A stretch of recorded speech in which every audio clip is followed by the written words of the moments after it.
How you doing, beautiful people? It's your host Alexander from top of a hill. Got some beautiful sunset to the background.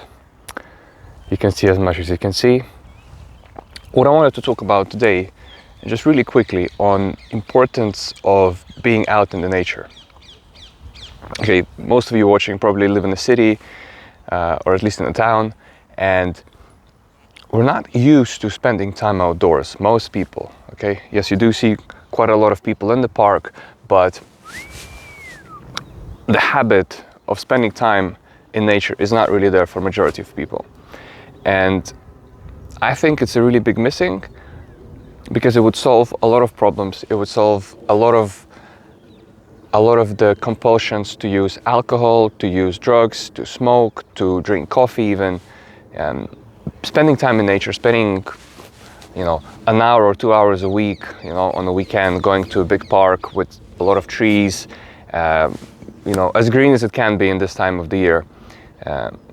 Just the basic clean air and oxygen revitalizes you to a whole different level.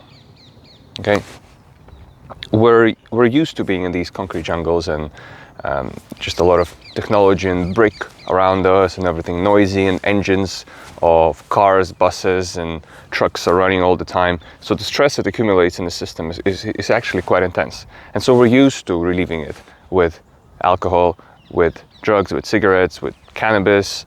And then when we feel lethargic, when we feel tired, when we want to be energized, we drink a lot of tea, we drink a lot of coffee, we add a lot of sugar in it.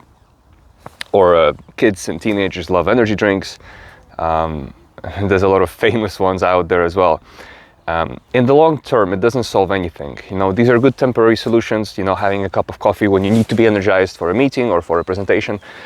These are all good temporary solutions, but in the long run, and life is a marathon, in the long run, it just kills you. It makes things even worse, And you think it's just going to be one more day when you need a quick relief, or one more week when you need just to, go crazy on the weekend to relieve all the stress, but it never happens like that. So creating a habit of spending time in nature, of going to a park, as I said, at least an hour or 2 hours a week.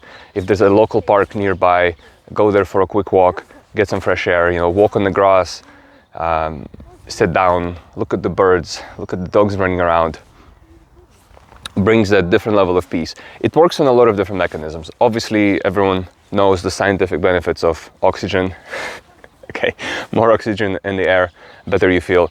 But there's different elements to it. There's like an energetical aspect to it. And some people might be like, what are you talking about? This is some woo-woo hippie stuff. But nature and trees and greenery have soothing energetical effect, soothing at the same time, revitalizing and energizing. I think for a lot of people, especially struggling with social anxiety, spending some time in nature is key. Okay,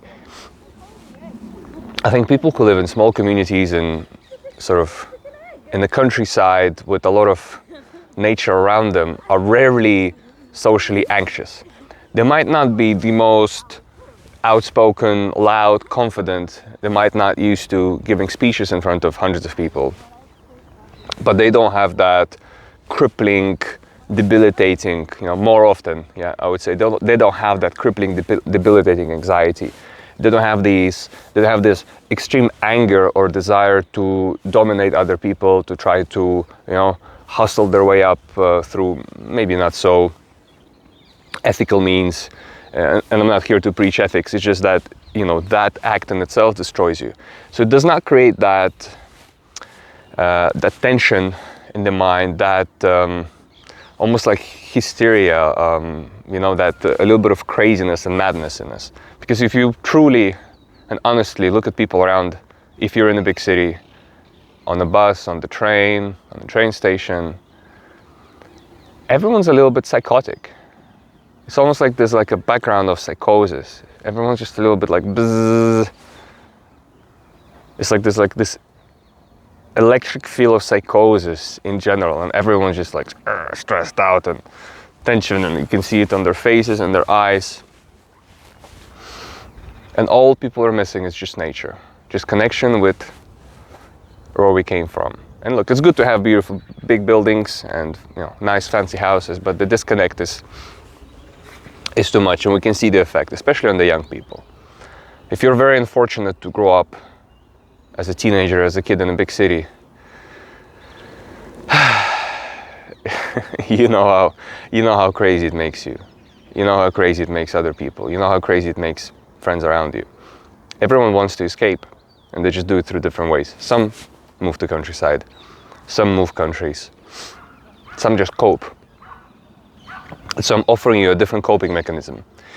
And it might not provide the same intensity of a relief as alcohol or drugs, but over time it builds up.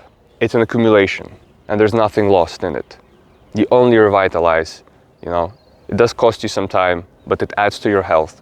You spend less time at the doctor in the future. You spend less money on medicine. You don't have to have surgery.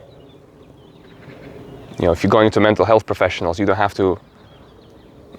You're very likely. Okay, I'm not a professional I'm not a medical professional, but you're very likely to avoid using medication for depression, anxiety, or any other thing that might happen to you over time. So, save yourself some health, save yourself some money, treat yourself to some nature. Look at this lovely, beautiful park. Look at these trees.